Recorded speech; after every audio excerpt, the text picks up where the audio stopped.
যেভাবে গত বছর 2টা বছর পার হয়েছে অত্যন্ত নোংরামি জিনিসই দেখেছি, ভালো কিছু দেখিনি। সামনে যেন এটা না দেখি।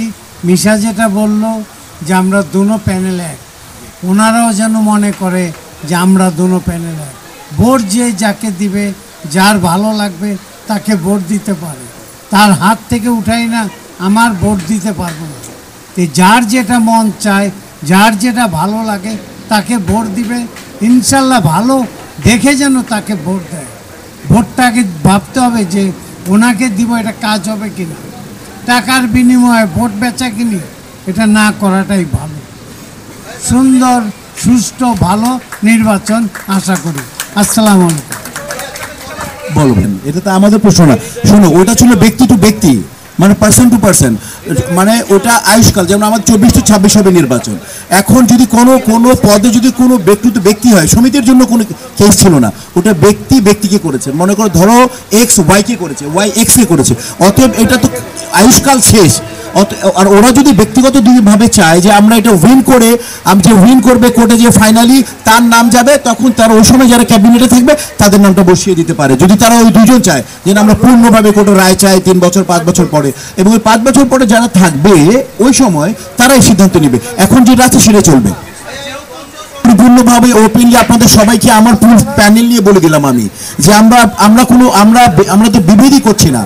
আমরা সবাই এক পক্ষ, সবাই চলচ্চিত্র পক্ষ, সবাই শিল্পী সমিতির পক্ষের লোক। আলাদা পক্ষ না তো, তারা আমাদের ভাই, তারা আমাদের বোন, তারা আমাদের সমসাময়িক বন্ধু। তো তারা অন্য কেন? মূল বিষয়টা এটা, আমরা সবাই এক। সে করতে, এটা না করার কি আছে? এটা তো সে করতে পারবে। তোমার মামলা থাকলে তুমি নিয়ে করতে পারবে না, সেটা আর তোমার কি করেনি। ওটা 2 বছরের আয়ুষ্কাল শেষ হয়ে গেছে না। এটা তো রেজাল্ট কার নাম আসবে শুধু। এই মামলা ওরা দুজন যদি চায়, এই মামলা নিষ্পত্তি চায়, নিষ্পত্তি হওয়ার পরে আমি তো ক্লিয়ার করে দিলাম, তুমি বুঝো নাই। ওরা দুজন যদি এই মামলা রানিং অন করতে চায়, যে মামলার একটা নিষ্পত্তি চায়, ধরো যান এক্স আর ওয়াই নাম বললাম, ওরা যদি চায় এবং এক্স যদি জিতে, তাহলে ফাইনালি ওই সময় যখন জিতবে, ওই সময় যারা কার্যকরী পরিষদ থাকবে তাদেরকে বলবে আমি কোর্টের রায় এনেছি, আমার নামটা দেন। তখন হবে, যদি ওরা চলমান চায়। এখন যেটা আছে এই অবস্থায় চলবে। এখন কোর্টে রায় দিয়েছে, যদি রায় চলতেছে যে এখন যে রিট করেছিল এটা স্টে করে দিয়েছে, এভাবে চলবে। এটা তো আজকাল শেষ হয়ে গেছে। এটা তুমি মনে করো 82 ব্যাচ ম্যাট্রিক ওই দিন দেও নাই, তাহলে তুমি 82-তে সার্টিফিকেট পাবা, তুমি 83-তে দিতে হবে। ক্লিয়ার? আমরা সবাই এখানে এডুকেটেড। আর নেক্সট কোশ্চেন এবার Suchita ma'am, love you love you love you love you love.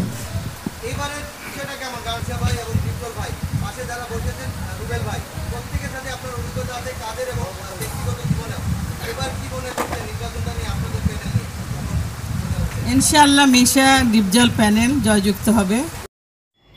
S karate TV.